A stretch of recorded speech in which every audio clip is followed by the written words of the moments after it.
Assalamualaikum warahmatullahi wabarakatuh. Perkenalkan, nama saya Muhammad Nazril Falah. Saya dari jurusan Hukum Keluarga Islam kelas C semester 3. Baik, di sini saya akan mempresentasikan dan juga menjelaskan mengenai hubungan hukum perdata internasional terhadap hukum nasional dan juga hukum internasional. Ya.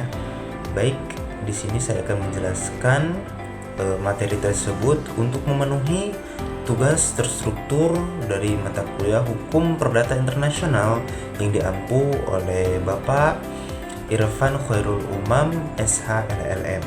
Baik, langsung kita simak saja video ini. Hukum perdata internasional adalah keseluruhan kaidah dan asas hukum yang mengatur hubungan perdata yang melintasi batas negara. Dengan perkataan lain, hukum ini mengatur hubungan hukum perdata, ya kan, perorangan antar negara dan juga antar negara yang lainnya, yang mana pelakunya harus wajib masing-masing tunduk gitu pada hukum perdata yang berbeda. Hukum perdata internasional di dalamnya terkandung unsur subjek, ya kan, atau pelaku, hubungan hukum antar subjek atau pelaku, serta hal-hal yang tercakup dalam pengaturannya, serta prinsip-prinsip dan kaidah atau peraturan-peraturan hukumnya. Sedangkan mengenai subjek hukumnya, tampak bahwa negara tidak lagi menjadi satu-satunya subjek hukum internasional, yang mana dalam hal ini hukum perdata internasional adalah salah satu hukum yang memadukan antara negara satu dengan negara yang lainnya. Kemudian pengertian dari hukum nasional. Hukum nasional adalah hukum yang berlaku dalam suatu negara tertentu.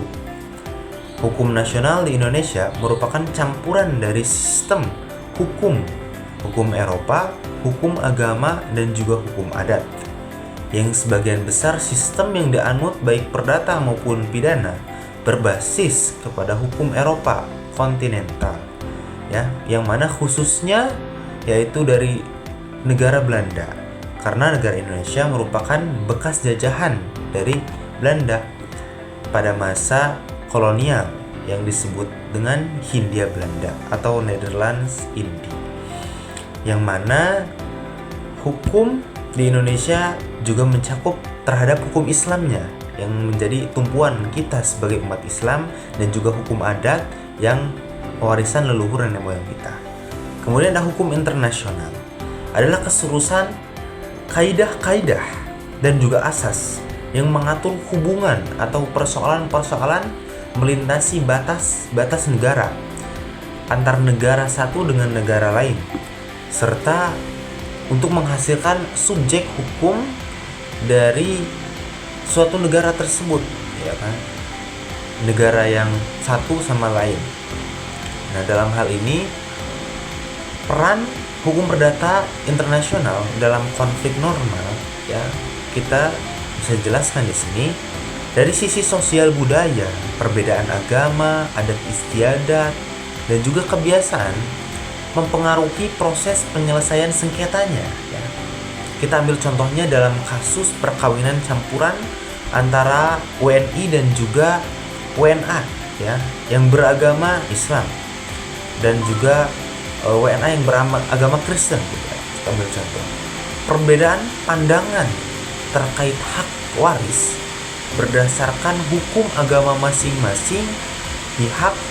Pasal 57 Undang-Undang Nomor 16 Tahun 2019 itu dijelaskan bahwasanya perkawinan campuran merujuk pada pernikahan yang terjadi di antara dua orang di wilayah Indonesia yang berada di wilayah yurisdiksi hukum yang berbeda tersebut akibat perbedaan kewarganegaraan dengan salah satu pihak yang berkewarganegaraan di Indonesia adalah pihak yang berkewarganegaraan asing.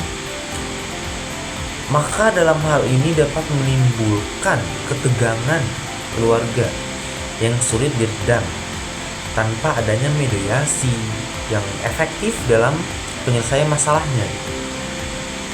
Temuan ini menunjukkan bahwasanya penyelesaian sengketa waris lintas negara tidak hanya memerlukan solusi hukum yang formal, tetapi juga pendekatan yang sensitif terhadap perbedaan sosial dan juga perbedaan budaya di negara tersebut.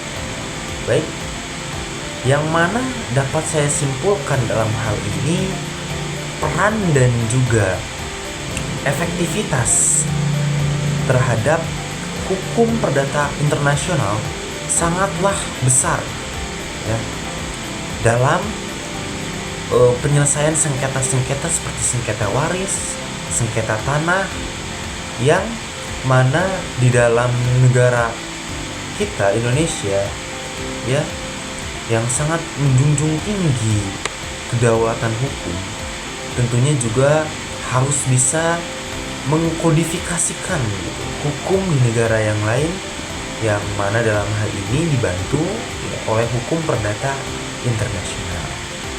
Baik, itu saja yang dapat saya sampaikan. Kurang lebihnya mohon maaf. Wabillahi taufiq wal hidayah. Wassalamualaikum warahmatullahi wabarakatuh. Assalamualaikum warahmatullahi wabarakatuh. Saya Eka Siti Fatimah Zarotunisa dari jurusan Hukum Keluarga kelas C semester 3. Di sini saya akan melanjutkan materi dari makalah hubungan HPI dengan hukum nasional dan internasional. Poin yang akan saya jelaskan yaitu peran HPI dalam konflik norma. Peran HPI dalam konflik norma adalah dari sisi sosial budaya, perbedaan agama, adat istiadat, dan kebiasaan juga memengaruhi proses penyelesaian sengketa. Contohnya, dalam kasus perkawinan campuran antara warga negara Indonesia yang beragama Islam dan warga negara asing beragama Kristen, terdapat perbedaan pandangan terkait hak waris berdasarkan hukum agama masing-masing pihak. Dalam pasal 57 Undang-Undang Nomor 16 Tahun 2019 dijelaskan bahwa perkawinan campuran merujuk pada pernikahan yang terjadi antara dua orang di wilayah Indonesia yang berada di bawah yurisdiksi hukum yang berbeda akibat perbedaan kewarganegaraan. Dengan salah satu pihak kewarganegaraan Indonesia dan pihak lainnya berkewarganegaraan asing, hal ini menimbulkan ketegangan keluarga yang sulit teredam tanpa adanya mediasi yang efektif dan pemahaman bersama. Temuan ini menunjukkan bahwa penyelesaian sengketa waris lintas negara tidak hanya memerlukan solusi hukum formal, tetapi juga pendekatan yang sensitif terhadap perbedaan sosial budaya. Berdasarkan kajian terhadap peraturan perundang-undangan dan dokumen hukum yang relevan seperti Kitab Undang-Undang Hukum Perdata Indonesia, Peraturan Mahkamah Agung, dan Prinsip Hukum Perdata Internasional, ditemukan bahwa Indonesia belum memiliki payung hukum yang jelas dan menyeluruh dalam menangani sengketa waris internasional. Hal ini menyebabkan adanya ketidakpastian hukum dalam menentukan hukum yang berlaku dan yurisdiksi pengadilan yang berwenang. Dalam praktik penyelesaian sengketa waris lintas negara ini sering terjadi ketidaksesuaian antara hukum yang berlaku di tempat tinggal pewaris dengan hukum negara tempat harta waris berada, sehingga memunculkan perdebatan mengenai hukum mana yang harus diterapkan. Perbedaan sistem hukum juga berpengaruh pada prinsip-prinsip dasar yang digunakan dalam hukum waris Indonesia yang mengadopsi sistem civil law dengan pengaruh hukum adat dan agama. Seringkali mengalami benturan hukum dengan sistem common law yang lebih mengutamakan kebebasan wasiat dan perjanjian waris. Benturan prinsip ini dapat menyebabkan kesulitan dalam menyelesaikan sengketa, terutama ketika ahli waris berasal dari latar belakang hukum dan budaya yang berbeda. Selain aspek hukum, perbedaan sengketa waris lintas negara, studi kasus yang dianalisis indikasi bahwa perbedaan norma sosial dan nilai budaya antara para ahli waris dapat memicu konflik dan ketegangan yang membutuhkan pendekatan penyelesaian sengketa yang lebih sensitif dan inklusif. Dalam konteks ini, penyelesaian sengketa tidak hanya bergantung pada aspek hukum formal. Selanjutnya yaitu sistem kepemilikan tanah oleh warga negara asing dalam perspektif perdata internasional. Prinsip lex resitae merupakan asas fundamental dalam hukum perdata internasional yang menyatakan bahwa segala benda tetap termasuk tanah dan bangunan tunduk pada hukum negara tempat benda tersebut berada.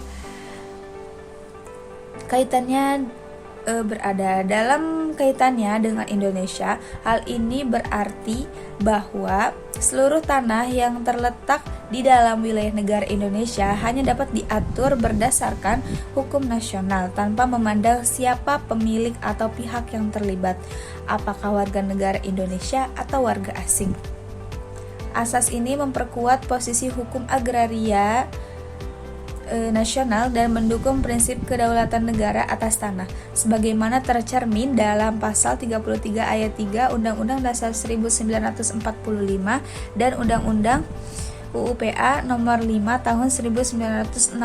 Dengan begitu, setiap aktivitas hukum yang menyangkut tanah di Indonesia seperti jual beli, pewarisan, dan sengketa harus sepenuhnya mengikuti ketentuan hukum Indonesia walaupun perjanjian dibuat di luar negeri atau melibatkan pihak asing.